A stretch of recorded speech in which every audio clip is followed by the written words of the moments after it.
There is a restlessness that medicine cannot name, a hollow ache that therapy cannot reach, a secret written in the architecture of your bones, whispering in a language you once knew but have forgotten how to speak. Tonight, we enter the realm where pain becomes portal, where the unnamed becomes the most sacred truth of all. Picture the woman who wakes at 3 a.m. with her chest tight, searching the darkness for something that isn't there. The man who stands in crowded rooms feeling like an exile from his own life. The soul who looks in mirrors and sees a stranger wearing their face, someone who forgot their own name in the translation from spirit to flesh. This is not depression. This is not anxiety. This is the sound of a contract calling you home. What if I told you that the deepest pain you carry isn't a wound to be healed, but a signature waiting to be completed? What if the very thing that breaks you open is the doorway back to who you came here to be? This is not about abandoning the world you know. This is about finding the world that knows you, the one that existed before you learned to doubt the whispers of your own becoming. She sits in her car after work, hands on the steering wheel, unable to move. There's no reason for the weight in her chest. Her life looks perfect from the outside. Good job, loving partner, health intact. Yet something ancient stirs beneath her ribs, like a caged bird remembering flight. Carl Jung spoke of the transcendent function, the bridge between conscious and unconscious realms. But what happens when that bridge is built from contracts written before birth, agreements made in the space between souls? The discomfort you feel but cannot name is not pathology. It is archaeology, the excavation of promises your spirit made before it learned the language of doubt. In Jungian psychology, we understand that the psyche operates beyond rational comprehension. The soul speaks in symbols, not spreadsheets. It remembers what was pledged in the realm between worlds, while the mind scrambles to make sense of feelings that have no earthly origin. You've tried meditation apps, therapy sessions, weekend retreats. You've named your trauma, processed your patterns, optimized your life, yet the ache persists, not as illness but as invitation. The mystic Rumi wrote, "What you seek is seeking you, but what seeks you isn't always what you think you want. Sometimes it's the life you agreed to live before you became afraid of living it. There's a moment in every soul's journey when the veil grows thin. Perhaps it's triggered by loss, a death, a divorce, a dream that dies. Perhaps it comes in the stillness between breaths, when the world grows quiet enough for deeper truths to surface. In that moment, you feel it, the presence of something waiting. Not judgment, not demand, but patient recognition, like a letter addressed to your truest name, sitting unopened on the table of your heart.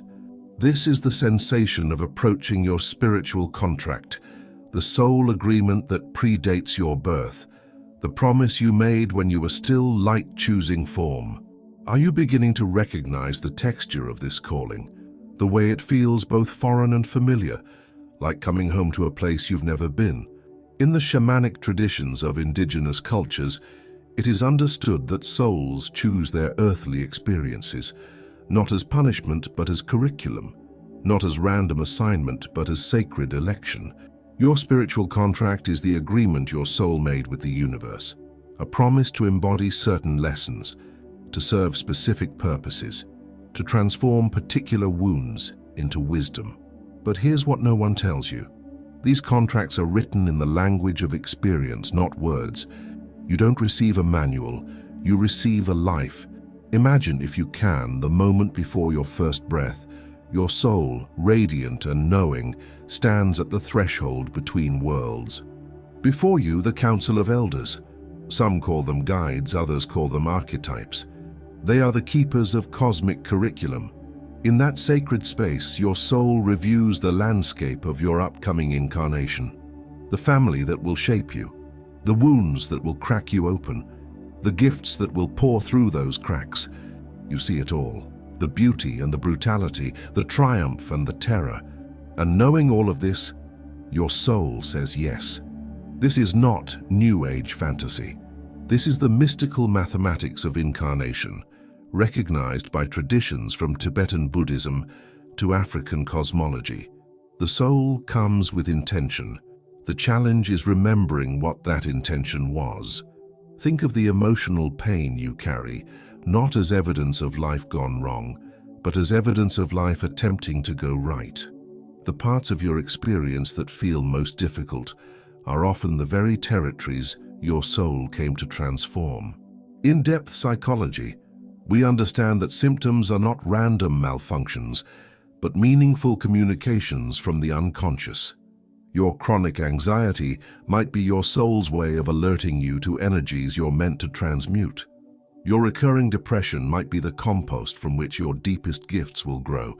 The neuroscientist Candace Pert discovered that emotions are information, biochemical messages that carry meaning through the body.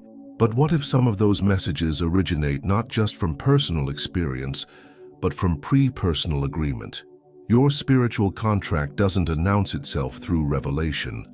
It reveals itself through recognition, the moment when your deepest pain begins to feel like your deepest purpose, wearing a disguise. Do you feel it? The way your greatest struggles seem to circle around the same themes, as if they're trying to teach you something essential about who you came here to become. She has waited her entire life for someone to see her. Not the performance she gives the world, not the role she plays in other people's stories, but the truth that lives behind her eyes. She doesn't know who she's waiting for: a lover, a teacher, a friend who speaks her native language. She only knows the waiting itself has become a kind of prayer. This is the archetypal wound of the messenger who never arrived, the part of you that knows you have something essential to offer the world, but has never received permission to deliver it.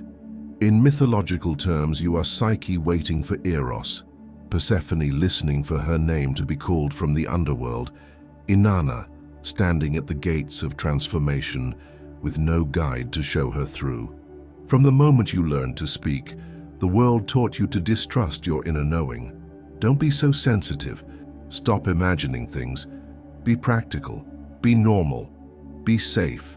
Slowly, the messenger within, the part of you that receives direct transmission from the soul, learn to whisper instead of speak, to hide instead of herald, to doubt instead of declare. But messengers don't disappear when silenced. They simply change form.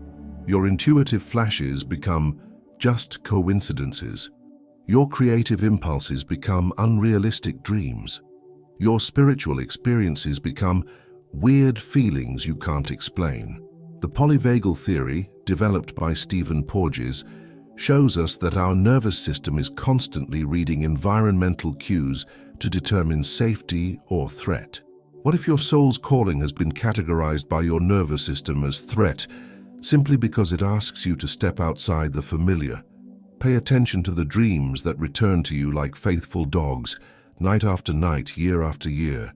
The house you've never lived in but always remember. The person you've never met but always recognize. The landscape that feels more real than reality. These are not random neural firings. They are soul breadcrumbs, leading you back to the territory of your original agreement. In Jungian analysis, recurring dreams often point to unfinished business between the ego and the self. But what if some of that unfinished business predates your current incarnation? What if your dreams are showing you the blueprint of your spiritual contract, translated into the symbolic language your psyche can understand? The woman dreams of the same empty auditorium, waiting for her to step onto the stage. The man dreams of ancient texts he cannot read, but somehow understands. The artist dreams of colors that don't exist in waking life, but feel more true than any palette ever could. These are not just dreams. They are invitations to remember what you came here to accomplish.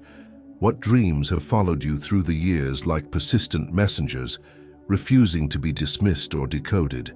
What if they're not trying to tell you something about your past, but about your purpose? The child who came here to be an artist learns through 1,000 small betrayals that creativity is dangerous. The one who came to be a healer absorbs through ancestral wounds that sensitivity is weakness. The natural leader discovers through early shaming, that power corrupts. Trauma doesn't just wound the person you are, it severs you from the person you came here to become. But here's what traditional psychology often misses. Not all trauma is random. Some wounds are archetypal. They serve to initiate you into the very qualities your soul came to master. The abandonment that teaches you self-reliance, the betrayal that awakens your discernment, the loss that opens your heart to hold others' pain. When trauma fragments the psyche, it's not just damage. It's often the soul's attempt to renegotiate a contract that feels too difficult to fulfill in its original form. The part of you that dissociates during conflict might be protecting the part that came here to be a peacemaker. The part that numbs emotional pain might be shielding the part that agreed to feel deeply on behalf of the collective. The part that sabotages success might be defending the part that fears the responsibility of its own power. In internal family systems therapy, developed by Richard Schwartz, we learn that these protective parts aren't pathology, they're love in action, trying to keep the core self safe. But sometimes they're so effective at protection that they also protect you from your purpose. Your nervous system holds the memory of what you promised, even when your mind has forgotten. This creates a constant tension, the cellular knowing of your soul's intention, conflicting with the learned patterns of survival. The throat that closes when you try to speak your truth, remembering every time authenticity was punished. The heart that races when opportunity approaches, recalling every moment when visibility led to violation. The gut that churns when you consider following your passion, echoing every message that dreams are dangerous. This is not resistance to growth. This is the battlefield where your soul's calling meets your survival system's wisdom. Both are trying to protect you, but they're working from different manuals. The body keeps the score, as trauma researcher Bessel van der Kolk reminds us. But it also keeps the contract, the somatic memory of what you came here to embody, even when that embodiment feels impossible. Can you sense it? The places in your body that feel like they're holding both a promise and a protest, a deep yes and a necessary no all at the same time. He applies for the same type of corporate job over and over, despite the fact that each position leaves him feeling hollow. She pursues relationships with emotionally unavailable partners, despite knowing the pattern leads nowhere but pain. They both wonder why the universe seems to conspire against their conscious desires. What if it's not conspiracy, but curriculum? What if your soul's path is so strong that it will redirect every attempt to walk in the wrong direction, even the attempts that seem logical and safe? The ego makes plans based on what it thinks it wants. The self navigates toward what it knows it needs. When these two forces are aligned, life flows like a river finding its natural course. When they're in conflict, every step feels like swimming upstream. In Jungian psychology, individuation is the process of becoming who you truly are, not who you think you should be. But individuation isn't just personal, it's archetypal. You're not just becoming yourself, you're becoming the self your soul agreed to become. This is why certain doors close no matter how hard you push. This is why some opportunities feel empty, even when they look perfect on paper. This is why your life keeps redirecting you toward territories you never consciously chose, but somehow recognize. The mystic tradition speaks of divine will, not as external force imposing itself on human choice, but as the deepest choice of the soul expressing itself through human experience. Your spiritual contract isn't something imposed on you, it's something you chose at the level of your eternal identity. But here's the paradox. The part of you that made that choice operates beyond the reasoning mind. It sees patterns across lifetimes, purposes across incarnations, meanings that unfold over decades, not moments. So while your conscious self plans for security and comfort, your archetypal self navigates toward growth and service. While your personality seeks validation and success, your soul seeks authenticity and transformation. The friction between these different levels of choosing creates the existential tension you feel, not as failure to make the right decisions, but as evidence that multiple levels of your being are trying to live the same life. Have you noticed how the paths that make sense to your mind often feel dead to your heart? How the choices that excite your soul often terrify your personality? This isn't contradiction. It's conversation between different dimensions of your choosing. The exhaustion that no amount of sleep can cure. The anxiety that appears without apparent cause.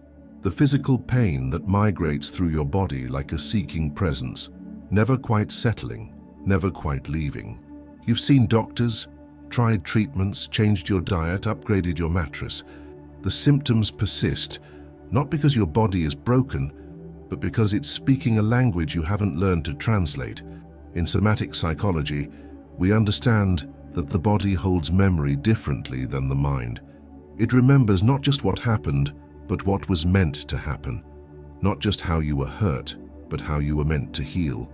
Not just what was lost, but what was meant to be found. Your chronic symptoms might be your body's attempt to maintain connection to your spiritual contract when everything else has pulled you away from it. The insomnia that keeps you awake during the liminal hours when the veil is thinnest. The digestive issues that mirror your inability to process your life's true calling. The tension in your jaw from all the words your soul wants to speak, but your mind deems too dangerous. Burnout isn't just exhaustion from doing too much. It's depletion from doing too little of what matters.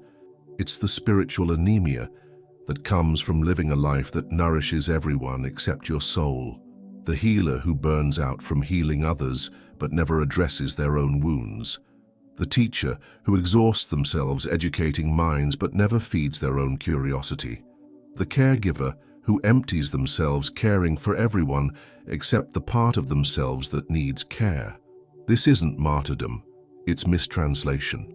They're fulfilling the letter of their spiritual contract while missing its spirit, serving others in ways that deplete rather than replenish their own source.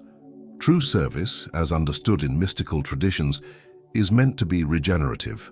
When you're aligned with your soul's purpose, giving actually increases your capacity to give. When you're misaligned, every act of service depletes you further. What symptoms have become your constant companions? What if they're not evidence of your body failing you, but of your body trying to guide you back to something essential you've been missing? There are people who enter your life like lightning strikes, sudden, electric, transformative.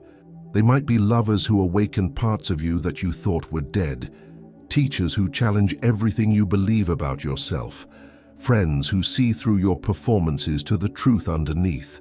These encounters feel different from ordinary relationships. They carry an urgency, an intensity, a sense of cosmic appointment, and often they hurt more than seems proportional to the actual circumstances. In archetypal psychology, certain relationships serve as initiatory experiences, encounters designed to activate dormant aspects of your spiritual contract. The person who triggers your deepest insecurities might be activating your agreement to learn self-worth. The one who abandons you might be initiating you into your vow to become self-sufficient. These aren't random occurrences. They're appointments with aspects of your own becoming.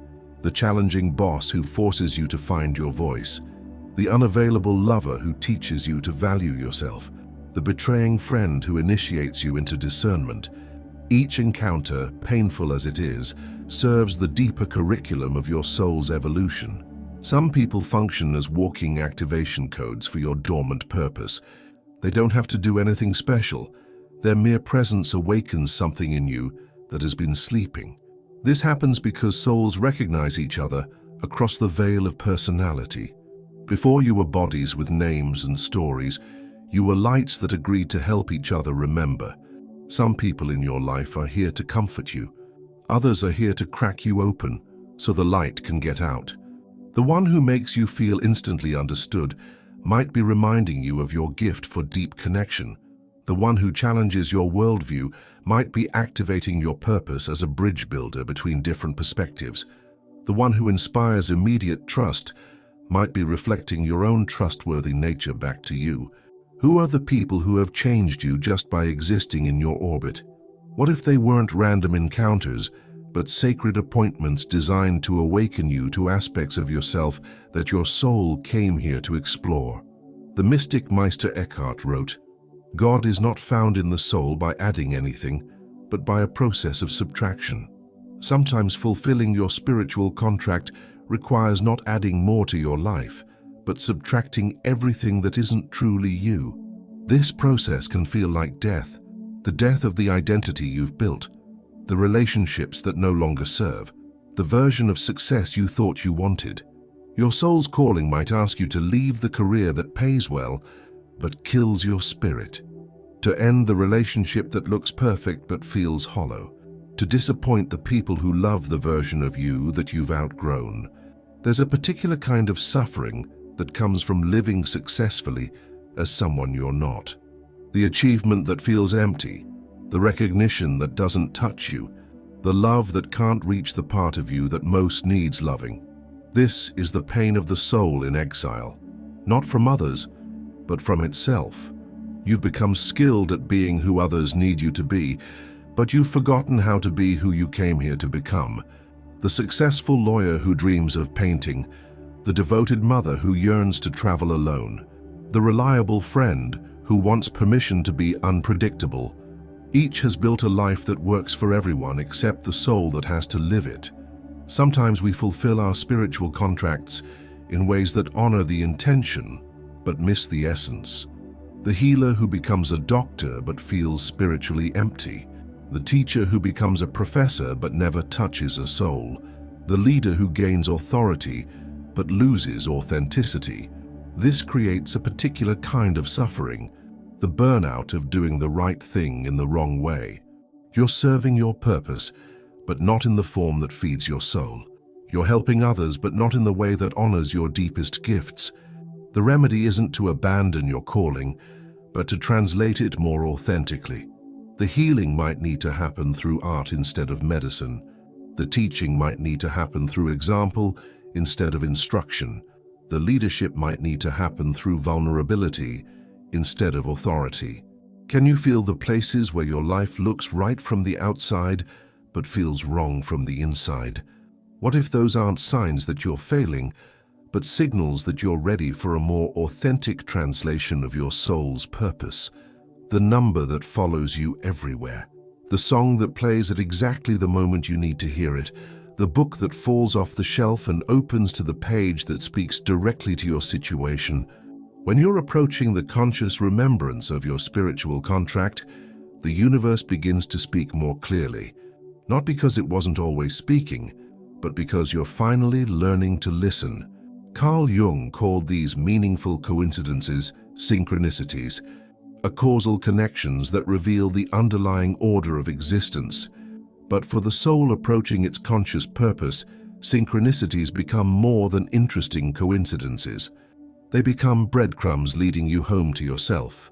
Sometimes the remembering comes through breakdown, the moment when the life you've built stops working so completely that you have no choice but to rebuild from a different foundation. The divorce that frees you to discover who you are outside of relationship. The job loss that forces you to confront what you actually want to do with your life. The illness that demands you slow down enough to hear your soul's whispers. These collapses aren't punishments, they're excavations. Life is removing everything that isn't truly you, so that what is truly you can finally have space to breathe. For every soul, there's a symbol, an image, a word, a feeling that has followed them throughout their life like a faithful guardian. The woman who has always been drawn to doorways, the man who collects keys without knowing why, the child who makes altars out of rocks and feathers. As you approach conscious reunion with your contract, this symbol begins to reveal its deeper meaning, not as decoration for your life, but as instruction for your purpose, not as aesthetic preference, but as archetypal direction. The doorways were always showing you that you came here to be a portal between worlds. The keys were always reminding you that you carry the ability to unlock what others cannot access. The altars were always reflecting your nature, as one who makes sacred space for transformation to occur. What symbols have followed you through your life like faithful companions? What images or objects have always attracted you in ways you could never fully explain? What if they're not random preferences, but sacred reminders of who you came here to become? Carl Jung developed the technique of active imagination as a method for dialoguing with the unconscious. But this practice becomes even more powerful when used specifically to reconnect with your pre-incarnation agreements. Set aside time in the liminal hours, dawn or dusk, when the veil between worlds grows thin. Create sacred space through whatever ritual feels authentic to you. Light a candle, burn incense, or simply sit in the natural world. Close your eyes and allow yourself to imagine the moment before your birth. See yourself as pure consciousness, radiant and knowing, standing at the threshold between spirit and matter. What did you see in the landscape of this life that made you say yes? What gifts did you promise to bring? What wounds did you agree to transform? Don't force the answers. Let them come as images, feelings, knowing that emerges from beyond the thinking mind. Write without censoring. Draw without judgment. Speak aloud what wants to be heard. Your body holds the memory of your soul's agreement in ways your mind cannot access. It remembers the cellular signature of your purpose, the somatic blueprint of your becoming. Practice this. Lie quietly with your hands on your heart. Ask your body to show you what it remembers about why you came here. Notice what sensations arise: tightness, warmth, tingling, heaviness. Don't interpret, just witness. Move to different areas: your throat, your solar plexus, your root. Each center of your body holds different aspects of your soul's knowing. Your throat might remember what you came here to speak. Your heart might recall what you came here to love. Your belly might hold the memory of what you came here to create. Not every symbol that attracts you is necessarily part of your spiritual contract. Some symbols serve as temporary teachers, guides for particular phases of your journey. Others are eternal markers, constant companions throughout your soul's evolution. The test is in the persistence and the power. Does this symbol or archetype appear consistently throughout different phases of your life? Does encountering it create a sense of coming home, of remembering something essential? Does it evoke not just interest, but recognition, the feeling of being seen and known by something greater than your current understanding? True soul symbols don't just decorate your life, they orient it. They don't just inspire you, they direct you toward your deepest purpose. What practices help you access the space beyond your thinking mind? How does your body communicate what your thoughts cannot capture? What symbols or images make you feel like you're remembering something you never learned? There's a moment in every spiritual awakening when the seemingly random sufferings of your life begin to arrange themselves into a pattern of meaning. The abandonment that taught you self-reliance, the betrayal that developed your discernment, the loss that opened your heart to others' pain. This isn't about romanticizing trauma or pretending that suffering is somehow good. It's about recognizing that your soul is so committed to its evolutionary purpose that it will transform even the most difficult experiences into curriculum for growth. When you begin to see your pain as part of your soul's intelligent design rather than evidence of life gone wrong, something profound shifts. The victim identity dissolves. The spiritual warrior emerges. You stop asking, "Why me?" and start asking, "How can this serve?" Spiritual awakening without embodied action becomes what Jung called inflation, a condition where spiritual insights remain trapped in the realm of ideas rather than transforming into lived reality. Your spiritual contract isn't just a cosmic concept. It's a practical agreement to bring specific qualities into the world through your unique configuration of gifts, wounds, and wisdom. The artist who stops talking about creativity and starts creating. The healer who stops studying healing techniques and starts healing. The teacher who stops preparing to teach and starts sharing what they know. This transition from preparation to manifestation often happens suddenly, like a switch being flipped. One day you're searching for your purpose, the next day you're living it. When you reunite with your spiritual contract, external validation becomes less necessary. Not because you don't care what others think, but because you have access to a deeper source of confirmation, the cellular knowing that you are aligned with your soul's deepest truth. This doesn't mean life becomes easy. If anything, it often becomes more challenging, because you're now willing to take risks that your pre-awakened self would have considered impossible. But the challenges feel different, like spiritual weightlifting rather than emotional punishment. You find yourself saying yes to opportunities that terrify and exhilarate you. You find yourself saying no to situations that look perfect but feel wrong. You trust the intelligence of your unfolding, even when you can't see the whole path. What would change in your life if you truly believed that everything you've experienced, the beautiful and the brutal, was part of your soul's intelligent design? How would you move through the world if you knew with certainty that you are exactly where you need to be? In the end, the discomfort that brought you to this threshold reveals itself not as enemy, but as ally. Every ache was an invitation. Every emptiness was a space being prepared for fulfillment. Every moment of feeling lost was actually a moment of being guided home. Your pain was never proof that something was wrong with you. It was proof that something magnificent was trying to be born through you, and the labor of that birth required your full participation. The mystics throughout history have known this secret. Suffering consciously engaged becomes transformation. Pain welcomed as teacher becomes wisdom. The wound that you thought would destroy you becomes the crack through which your light finally pours into the world. Your spiritual contract was never hidden from you. It was always present in your deepest longings, your strangest dreams, your most persistent intuitions. It was written in the architecture of your sensitivities, encoded in the pattern of your attractions and aversions. The path doesn't need to be found because it was never lost. It needs to be remembered, recognized, received as the gift it has always been. This is why seekers can search for years and find nothing. Then suddenly, in a moment of surrender, exhaustion, or simple willingness to stop searching, the truth that was always present becomes impossible to ignore. You don't find your purpose, you stop running from it. Some mysteries are meant to be lived rather than solved. Some contracts are meant to be fulfilled rather than understood. Some truths are meant to be embodied rather than explained. Perhaps the secret you feel but cannot name will never be translated into words that satisfy the mind. Perhaps it will only be known through the quality of your presence, the authenticity of your choices, the love you bring to everything you touch.